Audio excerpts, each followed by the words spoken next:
Everyone, today I am going to discuss asymmetrical network. So in asymmetrical network we are going to discuss these two characteristics. First one iterative impedance and second one image impedance. तो how we can find out? So इसको हम find out करने के लिए हमें एक asymmetrical network लेना पड़ेगा और फिर हम उसमें इटरेटिव इम्पीडेंस और इमेज इम्पीडेंस की कैलकुलेशन करेंगे. So let's see how we can find out. तो हम सबसे पहले फाइंड आउट करते हैं इटरेटिव इम्पीडेंस. सो इसके लिए हमें एक एसिमेट्रिकल नेटवर्क लेना पड़ेगा. इट मीन्स एक यहाँ पर लगा होगा इम्पीडेंस, फिर एक यहाँ पे इम्पीडेंस लगा होगा और एक यहाँ पे इम्पीडेंस लगा होगा. ठीक है. एसिमेट्रिकल अगर होगा तो इनपुट साइड और आउटपुट साइड दोनों तरफ से अगर हम देखें तो इस नेटवर्क हमें डिफरेंट नज़र आएगा.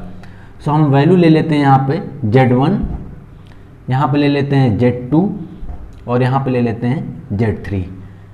नाउ यू कैन सी, अगर आप यहाँ से देखेंगे तो आपको Z1 Z3 नज़र आएंगे, अगर आप यहाँ से देखेंगे तो Z2 एंड Z3 नज़र आएगा. It means this behave as a asymmetrical network. तो सबसे पहले हम लोग फाइंड आउट करेंगे इटरेटिव इम्पीडेंस. ठीक है. तो इसको फाइंड आउट करने के लिए हम लोग क्या करेंगे, अगर हम लोड साइड में एक इम्पीडेंस लगाते हैं, यानी एक लोड लगाते हैं जिसकी हमने वैल्यू ले ली है ZT1. ठीक है.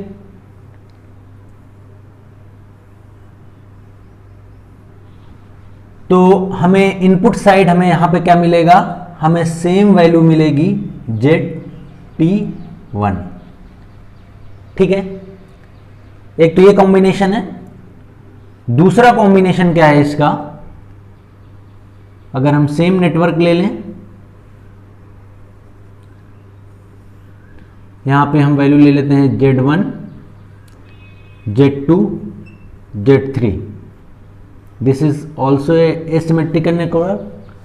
अब यहां पर हम क्या करते हैं, अगर हम दिस साइड अगर ये कंसीडर कर लें ZT2, अगर अब हम यहां ZT2 ले लें तो हम इधर से जो भी हमें मिलेगा वो भी ZT2 के इक्वल होगा. तो this is the combination of iterative impedance. तो first of all we calculate ZT1 with the help of this circuit. After that we calculate ZT2 with the help of this circuit. So हम लोग देखते हैं कैसे आएगा. सो हम लोग calculate करते हैं. So how we can calculate,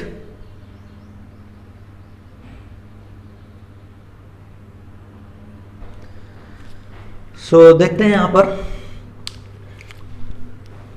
सबसे पहले हम ये नेटवर्क सॉल्व करते हैं. इट मींस हमें फाइंड आउट करना है ZT1 की वैल्यू. तो ZT1 की वैल्यू फाइंड आउट करने के लिए हम क्या करेंगे, इधर से देखेंगे तो ZT1 यहाँ पर लोड की तरह बिहेव कर रहा है.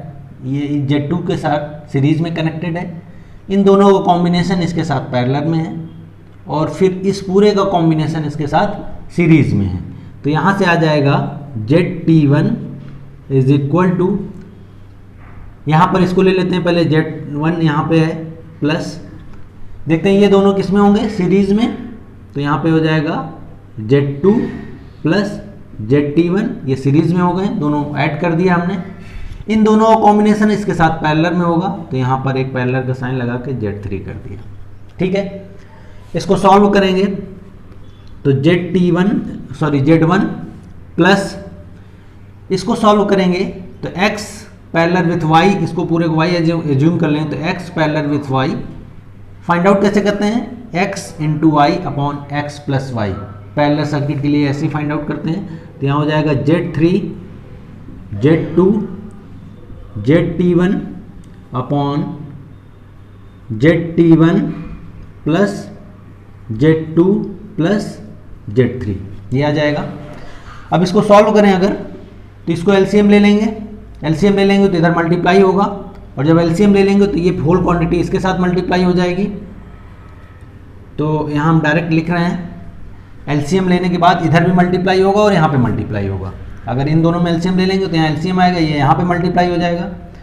फिर जो डिनोमिनेटर होगा वो यहाँ पे मल्टीप्लाई होगा, तो यहाँ पे क्या आएगा, पहले इधर आ जाएं, तो ZT1 square plus ZT1 Z2 plus ये यहाँ पे मल्टीप्लाई हो रहा है ZT1 Z3, ये हो गया, इक्वल लगा दिया यहाँ पे। जब एलसीएम इधर लिया होगा हमने तो ये इधर भी मल्टीप्लाई हुआ होगा, तो यहाँ हो जाएगा ZT1 Z1 plus Z1 Z2 plus Z1 Z3, ठीक है। ये होल क्वांटिटी इसके साथ मल्टीप्लाई होकर ये आ गई, प्लस ये ऊपर वाला यहाँ पर आ जाएगा, तो ये हो जाएगा Z2 Z3 ZT1 Z3। तो ये इक्वेशन आ जाएगी आपके पास कंप्लीट। अब आप देख सकते हो कि ZT1 Z3 यहाँ पर क्या हो जाएंगे, कैंसिल आउट हो जाएंगे, this one and this one cancel out. फिर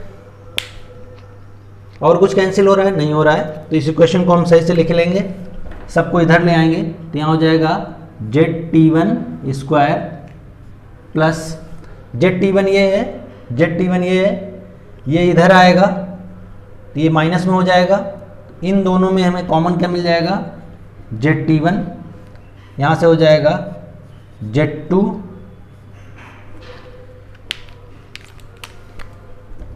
ये Z2 हो जाएगा, ठीक है, माइनस ये जब इधर आएगा तो Z1 हो जाएगा, ठीक है।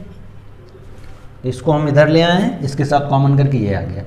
अब इस होल क्वांटिटी को भी इधर लाएंगे इसको, तो ये लिखा हुआ है Z1 Z2 Z1 Z2 Z2 Z3 Z1 Z3। तो इसको अगर हम थोड़ा सा शॉर्ट फॉर्म में लिखें तो इसको ऐसे भी लिख सकते हैं, सिग्मा Z1 Z2, सब कुछ इधर आ गया, ये इक्वल टू 0 हो जाएगा। इसको इसलिए ऐसा लिख रहे हैं कि हमें बार बार ये ना लिखना पड़े, इसलिए हमने इसको सिग्मा लिख दिया है। अब इसका मतलब यही है Z1 Z2 Z2 Z3 plus Z3 Z1, ठीक है।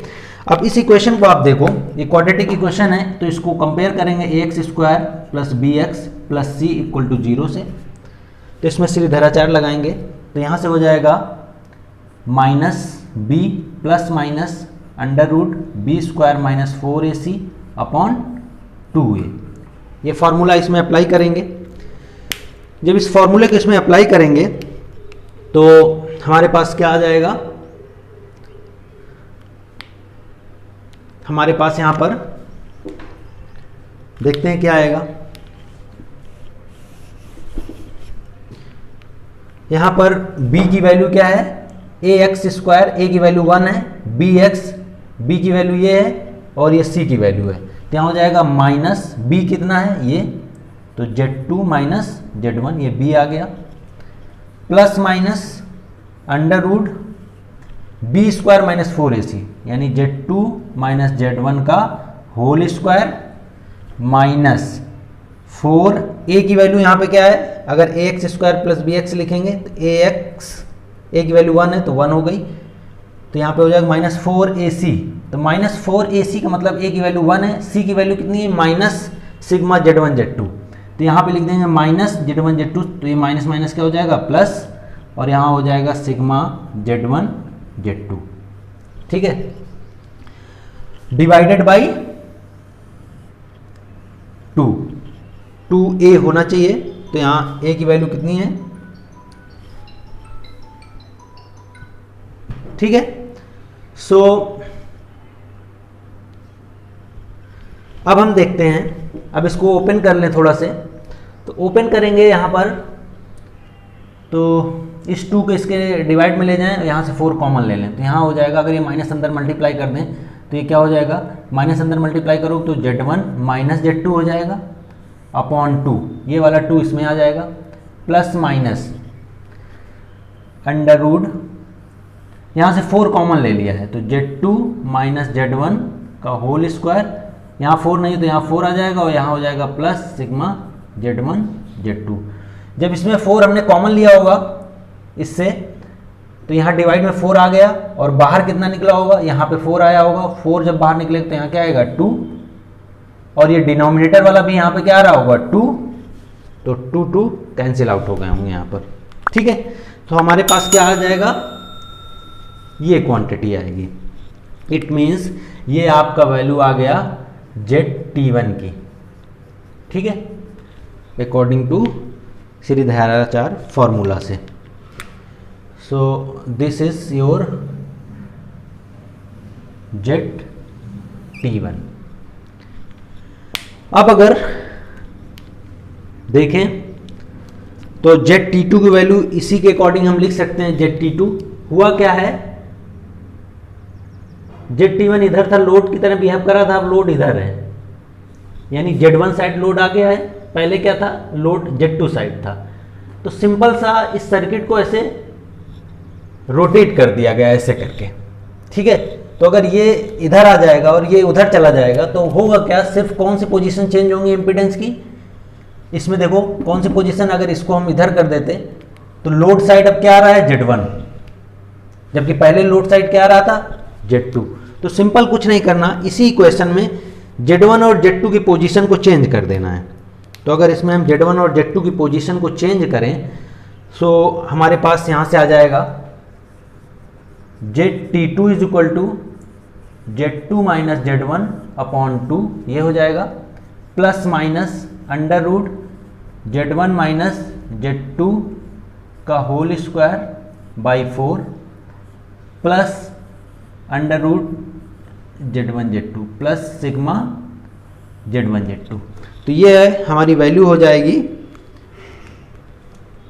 ZT2 की। ठीक है, सो हमारे पास दोनों इक्वेशन आ गई, ZT2 एंड ZT1 की। तो these are the iterative impedance of T type asymmetrical network के। So we can find out very easily. बस हमें करना क्या है, इटरेटिव इम्पीडेंस क्या होता है, जब ZT1 यहाँ पर लोड की तरह लगाएंगे तो ये लोड की तरह बिहेव करेगा, बट हम इधर से जब फाइंड आउट करेंगे वैल्यू तो वो ZT1 के ही इक्वल आएगी। ठीक है, सिमिलरली अगर हम लोड इधर लगा दें दूसरे सर्किट में, तो जब हम लोड इधर लगाएंगे ZT2, अगर हम फाइंड आउट करें इस साइड से, तो जो हम लोड लगाएंगे वही वैल्यू इधर आएगी। सो हम इस सर्किट के हेल्प से हमने फाइंड आउट कर लिया है। किया क्या है, Z2 ZT1 ये सीरीज में है, फिर इसके साथ पैरेलल में कनेक्टेड है, ये फॉर्मूला है। फिर हमने इसको सॉल्व किया, ये पैरेलल है तो इसका ये आ जाएगा। फिर हमने यहाँ पे क्या किया, एलसीएम लिया है।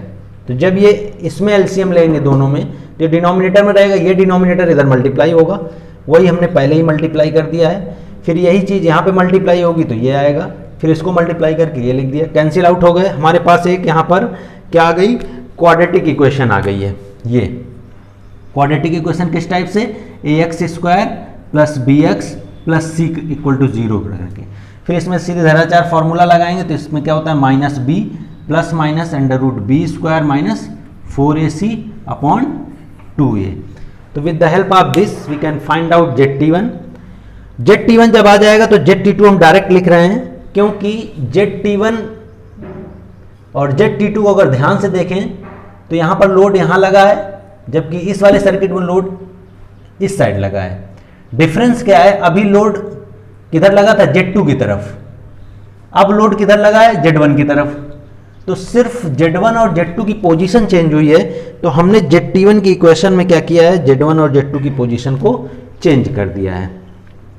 और एक इंपॉर्टेंट चीज है यहां पर, हम यहां पर प्लस माइनस लिखा हुआ है, तो अगर यहां माइनस साइन ले लोगे तो ये होल क्वांटिटी बहुत ज्यादा होगी, तो ये ओवरऑल क्या आने लगेगा, माइनस में आने लगेगा। तो हम माइनस साइन को रूल आउट करेंगे, हम सिर्फ यहां पर कंसीडर करेंगे पॉजिटिव साइन, जिससे कि हमारी कुछ वैल्यू आएगी। तो only we consider positive sign, क्योंकि अगर निगेटिव साइन ले लेंगे तो वैल्यू निगेटिव में आने लगेगी, इंपीडेंस निगेटिव में आने लगेगा। So these are the equations of iterative impedance. अब हम इसी सर्किट को बिना सॉल्व किए, हमारा अगला टॉपिक है कि what is the iterative impedance for half circuit. तो what is the iterative impedance of half circuit कैसे फाइंड आउट करेंगे, देखते हैं हम कैसे फाइंड आउट करेंगे अगर हाफ सर्किट के लिए फाइंड आउट करना हो। सो हमें बार बार उसकी कैलकुलेशन नहीं करनी पड़ेगी, हम यहीं से कैलकुलेट कर सकते हैं कि हमारे हाफ सर्किट के लिए इटरेटिव इम्पीडेंस क्या होगा। हाफ सर्किट क्या होता है बेसिकली, अगर हम एक नेटवर्क ले लें, यहाँ पे Z1 है, यहाँ पे Z3 है और यहाँ पर Z2 है, ठीक है। ये हमारा एक नेटवर्क था, 2 पोर्ट नेटवर्क। हाफ सर्किट की बात करते हैं तो हम इस सर्किट का हाफ पोर्शन लेते हैं। It means this side consider only, ये वाला हम कंसीडर करेंगे और इधर का नहीं लेते हैं। तो अगर इसका हाफ पोर्शन देखें तो हाफ मतलब इसको यहाँ से रिमूव कर दिया, दिस इज ये हाफ सर्किट। तो यहाँ पर हम देखेंगे अब क्या होगा, ये behave as a half T network, ठीक है। हुआ क्या यहाँ पर, हाफ टी नेटवर्क अगर हमने कंसीडर किया है तो हम क्या कर रहे हैं, यहाँ पर हमने हाफ टी नेटवर्क में हमने क्या किया, इस नेटवर्क को अगर हाफ में कन्वर्ट करना है तो सिंपली हमने क्या किया, एक नेटवर्क लिया सेम टी नेटवर्क। अगर हाफ पोर्शन इसका ले लेंगे तो हमें क्या दिखेगा, सिर्फ ये वाला। इट मीन्स हमें क्या दिखेगा, Z1 और Z3। तो अगर हम यही दोनों दिखेंगे सो यहाँ पे एक तरीके से देख सकते हैं कि Z2 की वैल्यू हमने क्या कर दिया, 0 कर दिया। तो इफ Z2 बिकम 0 तो यहाँ पर क्या हो जाएगा, this behave as a short circuit. और सिंपल सा जैसे हमने यहाँ पे किया है सेम वहाँ पे कर रहे हैं कि अगर यहाँ पर हमने ZT1 लगाया है एज ए लोड तो यहाँ से हमें क्या मिलेगा, ZT1 मिलेगा इसके लिए भी, और अगर इसके लिए भी ZT1 मिलेगा तो सिंपल सा इस इक्वेशन का यूज करेंगे हम, जो हमने कंप्लीट इक्वेशन निकाली है ये ZT1 फॉर टी नेटवर्क, इसी का यूज करेंगे और इसी का यूज करके हम हाफ नेटवर्क को भी यूज कर लेंगे। अगर इस इक्वेशन को यूज करें तो दोनों सर्किट में डिफरेंस क्या हुआ, Z2 की वैल्यू यहाँ पर 0 है तो यहाँ पर हम पुट कर देंगे Z2 बिकम 0। अगर ये Z2 हम 0 पुट कर दें अपनी इक्वेशन ZT1 वाली में तो क्या होगा, ZT1 हमारे पास आ जाएगा, ZT1 ये हाफ नेटवर्क के लिए है, ये फुल टी नेटवर्क था। अगर हाफ हो गया तो यहाँ पर जहाँ जहाँ Z2 है वहाँ की वैल्यू 0 हो जाएगी। तो फर्स्ट यहाँ पे आ जाएगा Z1/2 क्योंकि यहाँ Z2 की वैल्यू 0 हो जाएगी, प्लस अंडर रूट, यहाँ पर Z2 की वैल्यू 0 होगी तो यहाँ आ जाएगा -Z1 का होल स्क्वायर बाई 4, तो यहाँ आ जाएगा Z1² माइनस का स्क्वायर वही हो जाएगा, प्लस Z1 Z2। तो अगर यहाँ देखें तो यहाँ क्या था, Z1 Z2 0 हो जाएगा, ठीक है। फिर हमने पता है कि सिग्मा की वैल्यू यहाँ पे क्या है, sigma Z1 Z2 equal to क्या है, Z1 Z2 plus Z2 Z3 plus Z3 Z1, ठीक है। तो ये भी वैल्यू 0 हो जाएगी, ये भी वैल्यू 0 हो जाएगी क्योंकि दोनों में Z2 टर्म्स है। तो यहाँ पे सिर्फ क्या आएगा, Z3 Z1। So this is our iterative impedance for half asymmetrical T network। तो with the help of this we can find out, simply हम इसमें अगर Z2 की वैल्यू रख देंगे तो यहां से ZT2 निकल आएगा। तो ZT2 की वैल्यू यहां से निकालने के लिए यहां पे क्या करेंगे, सिंपल यहां पर हम वैल्यू रख देंगे उसकी Z2 की 0 तो हमें वैल्यू मिल जाएगी, ठीक है। सो इस तरीके से हम इसकी वैल्यू को फाइंड आउट कर सकते हैं और आसानी से अपनी कैलकुलेशंस को कर सकते हैं। सो आई होप सबके समझ में आ गया होगा कि how we can find out iterative impedance for full asymmetrical T network and half asymmetrical T network. So thank you so much for watching. In next video we will discuss image impedance of asymmetrical network. So इसको हम लोग देखेंगे कि how we can find out image impedance. तो simple concept है उसमें भी, जैसे हमने यहाँ पर इटरेटिव इम्पीडेंस फाइंड आउट किया है, सिमिलरली हम वहाँ पर इमेज इम्पीडेंस फाइंड आउट करेंगे। Thank you so much.